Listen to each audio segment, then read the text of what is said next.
was stuck in a bit of traffic getting to the airport. Today will be the first time Digi Yatra should help me. I'm cutting it a bit fine, but let's see. Anyway, we're on our way to Jodhpur to drive the new Maruti Suzuki Invicto. We couldn't get tickets, Maruti couldn't get tickets from Jodhpur back to Delhi directly, so we're going to be taking IndiGo from Jodhpur to Bombay and then Vistara from Bombay to Delhi. But we're taking Air India from here to Jodhpur, which should be fun because I haven't flown Air India on these 60 to 90 minute legs since they privatized. So let's see what the service is on this leg. Earlier, these shorter flights used to have a very strange meal box, but let's see how the flight goes. We're running a bit late thanks to traffic, so it's about 1.5 hours before departure, but T3 is a bit of a walk, so I don't want to take chances. As usual, we cross the Eastern Cross taxiways that are almost complete. However, as a citizen of Delhi and a very frequent flyer out of the airport, the continuous construction at Delhi Airport is very frustrating. It seems to be never-ending ever since 2008. However, there are some improvements such as, of course, Digi Yatra, where your facial identity is used to enter the airport and go through security. Delhi Airport has been the most proactive of India's airports with regards to Digi Yatra, and they must be complimented. Of course, Digi Yatra just ensures that you get into the shopping mall that is the post-security side of Delhi Airport, Terminal 3, a bit quicker. Hi there. So we're about to board our flight today, Air India 475 to Jodhpur, on board A320ceo VT Echo Delta India. This is going to be the first of 3 flights over the next 2 days. We couldn't get a direct flight back to Delhi, or at least my host Maruti couldn't get me a direct flight. So now we are taking this and then IndiGo to Jodhpur, from Jodhpur to Bombay, and then Vistara back from Bombay to Delhi. So let's get going.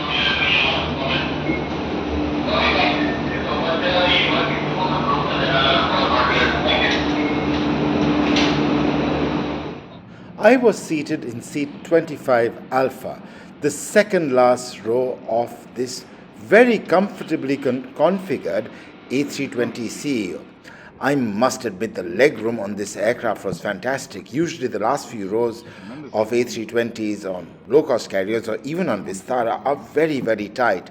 I'm 5'11" and this was genuinely one of the most comfortable economy class seats, albeit a bit ratty and the seat back pocket falling apart, that I've been on in a while. Just go to the seat back contents, you had the safety card, and that was it.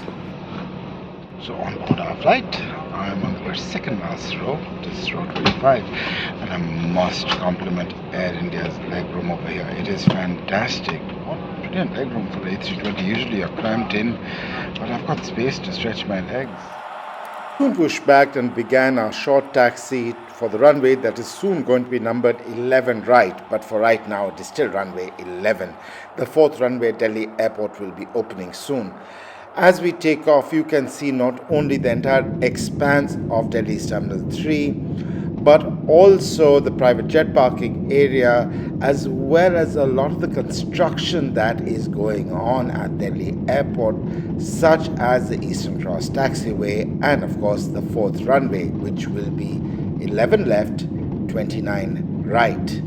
The new runway and the Eastern Cross taxiways are supposed to be opened within the next few weeks, is what we have heard from the Civil Aviation Ministry and the authorities at Delhi Airport. In the distance over there, you can also see Terminal 1 construction carrying on. And Terminal 1 is, of course, still a good 2 years away from being ready. But Delhi sure needs the new Terminal 1 as well. Air India served a hot paneer and potato wrap on board this flight, and it was rather tasty and more than sufficient for the 45-minute flight time of this flight. And before you knew it, we were soon approaching Jodhpur over some very, very cloudy skies. Of course, that is to be expected given that it is the monsoons right now. This monsoon season has brought surprisingly heavy rain to this part of Rajasthan, and the area has become very, very green indeed. And it was quite evident on approach to Jodhpur. Now, I must tell you that Jodhpur is a forward air base of the Indian Air Force, and the airport is a small civil enclave over there. As such, photography and videography is technically banned at the airport. I did shoot a short video of our approach into Jodhpur where we could actually see some subsidiary air bases of the Indian Air Force from the plane, but you could always get a satellite view of that also, I guess.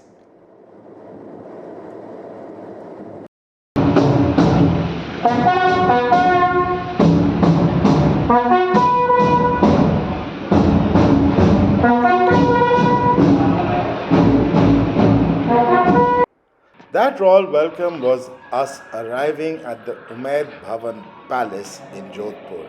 The Umaid Bhavan Palace was built in the 1930s by Umaid Singh, the then ruler of Jodhpur. It is one of the last major royal palaces built in India. It has a fantastic museum where scale model of the entire palace can be seen, and was built by Henry Lanchester, who was the architect, and was actually modeled on India's capital in Delhi. Lanchester was very close friends with Edwin Lutyens, who designed India's capital, particularly North Block, South Block, and what was then called Viceroy's House, now called Rashtrapati Bhavan. This was the fantastic Oriental room, which was the throne room of the rulers of Jodhpur, and there are 6 murals from the Hindu epic, the Ramayana, which were painted by a Polish artist and have been recently restored with help from the Polish government. These are fantastic drawings and paintings, I guess, that were inspired by Southeast Asian retellings of this immense epic story. The Umaid Bhavan Palace is a fantastic place, and I really enjoyed staying there, even if it was only for a few hours. The main rotunda has one of the oldest school lifts that you will ever see. We were in Jodhpur to drive the new Maruti Suzuki Invicto, which is Maruti's version of the Toyota Innova Hi-Cross. It was a great drive, and I had a lot of fun driving down to Kimsar.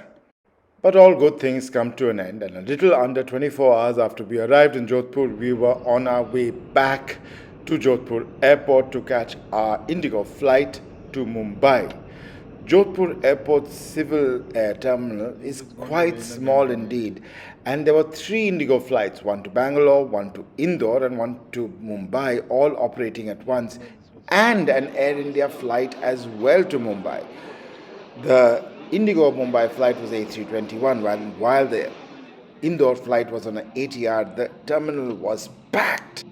You can get a sense of how humid it was by the smoke coming out of the air conditioning vents.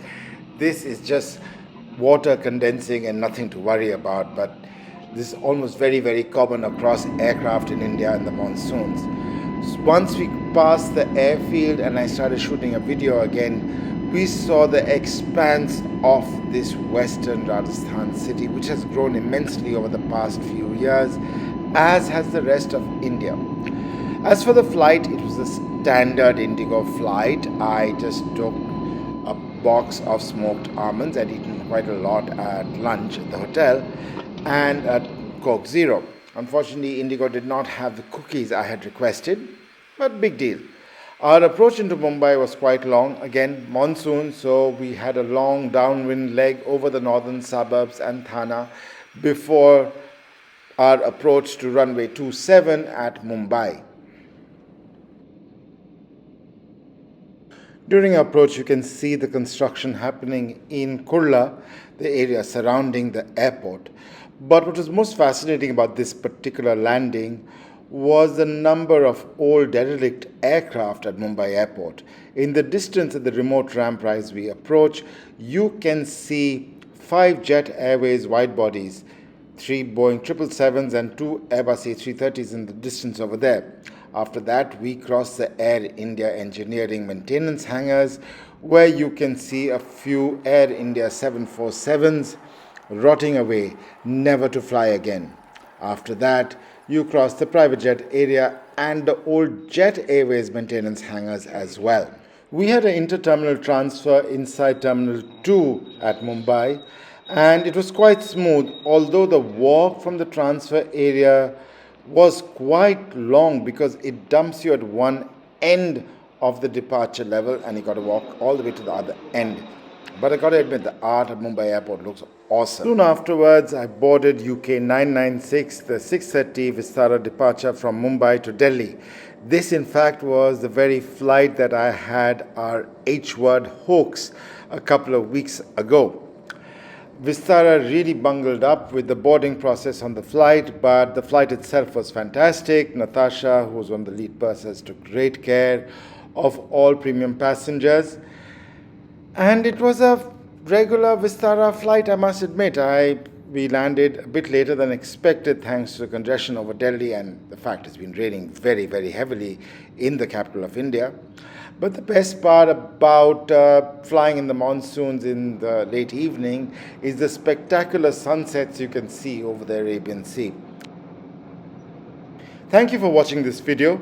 If you got so far, please, I'd really appreciate if you could subscribe to my channel. Let's get up to 4,000 subscribers by the end of the week. Please do subscribe if you like aviation videos and, of course, #Kushan Drives. See you later.